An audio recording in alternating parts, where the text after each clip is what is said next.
হরে কৃষ্ণ, রাধে রাধে বন্ধুরা। গিরিধারী গোপাল সোনা চ্যানেলে তোমাদের সবাইকে সুস্বাগতম। তোমরা সবাই কেমন আছো? আশা করি তোমরা সবাই ভালো আছো গোপাল সোনা কৃপায়।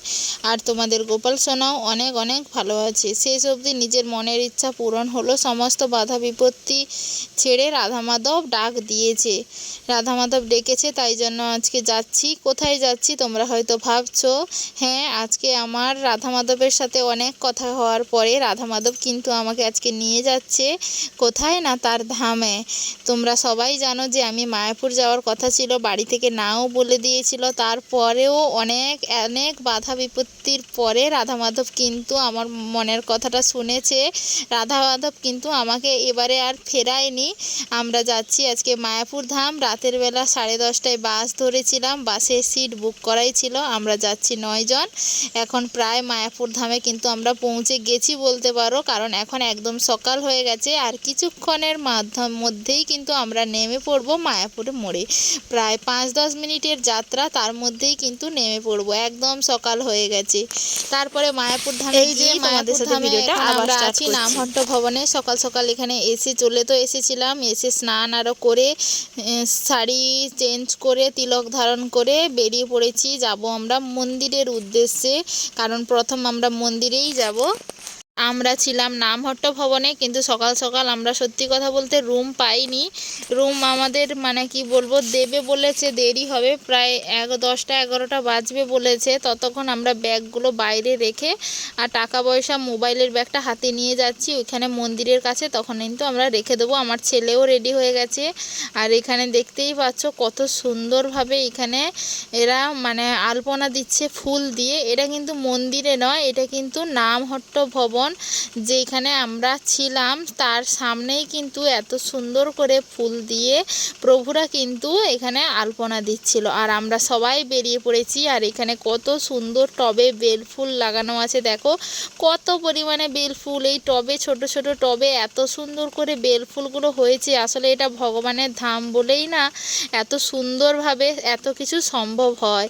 সত্যি ভগবানের ধাম অপরূপ। আর এই যে তোমরা বড় মন্দির মায়াপুরে দেখতেই পাচ্ছ।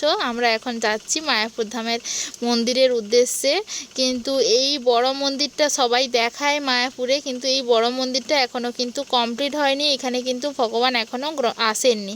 এখনও কিন্তু পুরানো মন্দিরেই ভগবান আছে।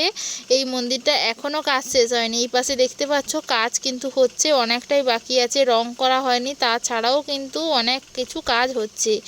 যাই হোক, বেরিয়ে পড়েছি। আজকে খুব একটা আনন্দের দিন। জীবনে একটা অনেক বড় স্বপ্ন, অনেক বড় একটা ইচ্ছে যে আমি আজ ভগবানের ধামে আসতে পেরেছি। আমি অনেক ভাগ্যবান। আমি সব সময় ভাবতাম আমি কি কোনোদিন ভগবানের ধামে যেতে পারবো না। আর এখানে পঞ্চতত্ত্ব ভগবানকে তোমরা দর্শন করো। মোবাইলটা নিয়ে জেঠিমা সবার মোবাইল নিয়ে অন্য গেট দিয়ে ঢুকেছিল, জেঠিমা মোবাইলটা দিয়েছিল। সেই ফাঁকে অল্পই একটু তোমাদের সাথে ভিডিওর ক্লিপ তুলতে পেরেছি, কিন্তু বেশি তুলিনি। ওখানে যেহেতু মোবাইল অ্যালাউ নেই, অনেক প্রভুরা নিয়ে যায় না যে এমন নয়, কিন্তু বের করে না। যেহেতু দেখো, যদি বড় বড় সিনিয়র ভক্তরাই যদি বের করে সব সময় মোবাইল নিয়ে ঘোরে, তখন তো মানুষের প্রশ্ন উঠতে পারে বিভিন্নভাবে। কিন্তু আমি ওই অল্প একটু দেওয়ালের সাইড দিয়ে তোমাদেরকে দর্শন করাবো বলে শুধুমাত্র পঞ্চতত্ত্ব ভগবানের কিন্তু তুলতে পেরেছি। আর কিন্তু কোনো কিছুরই তুলিনি, মোবাইল আবার রেখেও দিয়েছি, নাহলে প্রভুরা কিন্তু রাগ করবে।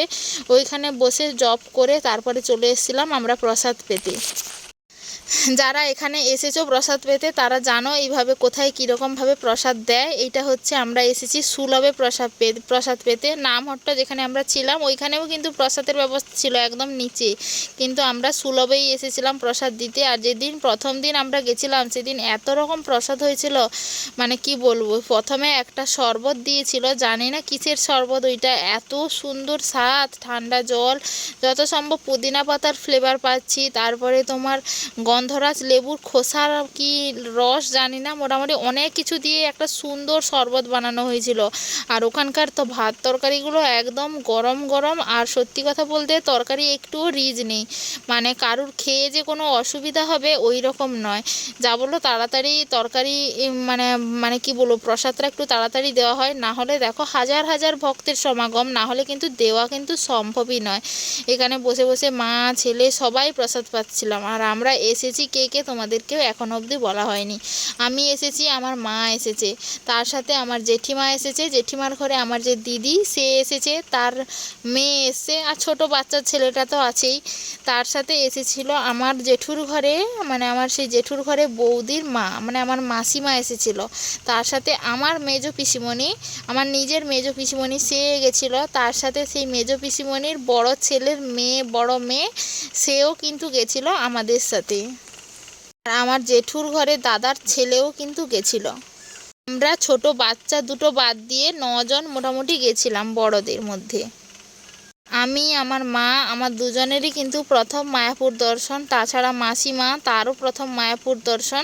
আমরা প্রায় 4-5 জন মতো ছিলাম, আমাদের কিন্তু এইটাই প্রথম মায়াপুর দর্শন। তারপরে বিকেলবেলা গেছিলাম আমরা গোশালাতে।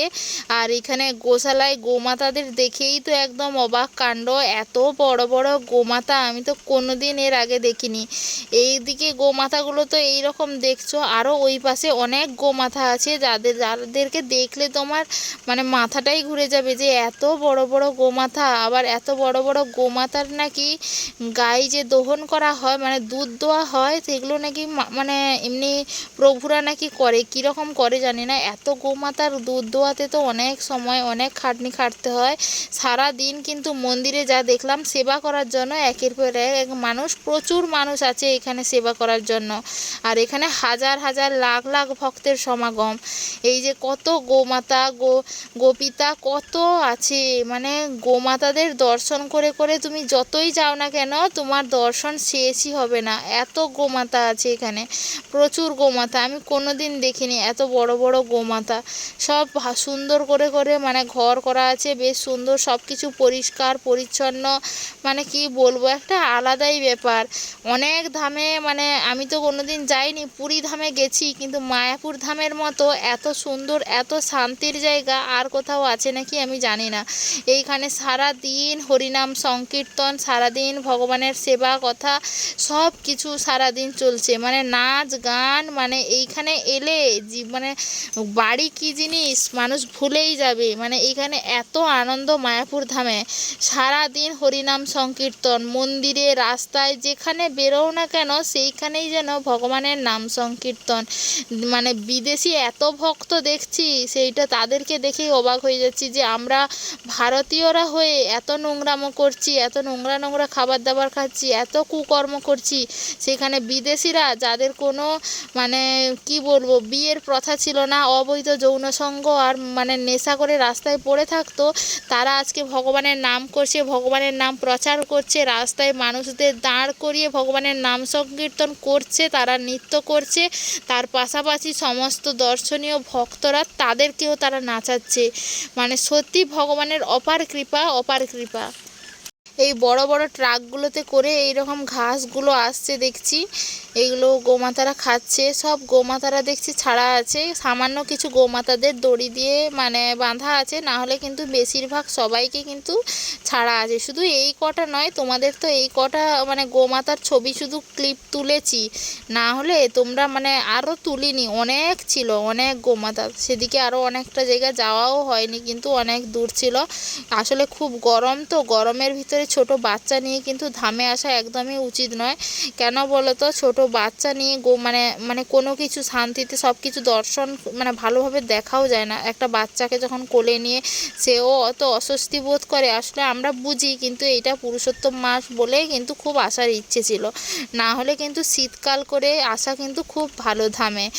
মানে এমনি যারা বড়রা আছো ঠিক আছে, কিন্তু ছোট বাচ্চা নিয়ে আসাটা কিন্তু কষ্টের হয়। না হলে কিন্তু ধাম মানেই আমাদের সারা বছর খোলা, সারা বছরই আসার জন্য। বর্ষাকাল, শীতকাল, গরমকাল, এইরকম কাল দেখতে গেলে কোনো দিনই কিন্তু ভগবানের দর্শন হবে না, এই কথা ভেবেই কিন্তু বাড়ি থেকে বেরিয়ে আসা। আর যেহেতু ঘরের অনুমতি পেয়েছি, রাধা মাধব ডাক দিয়েছে, তাই জন্যই এসেছি। এই পুরুষোত্তম মাসে একদিন ধাম বা মানেও জীবনটা অনেক সার্থক। জীবনে প্রথমবার, 4 বছরের ভক্তি জীবনে প্রথমবার মায়াপুর ধাম দর্শন।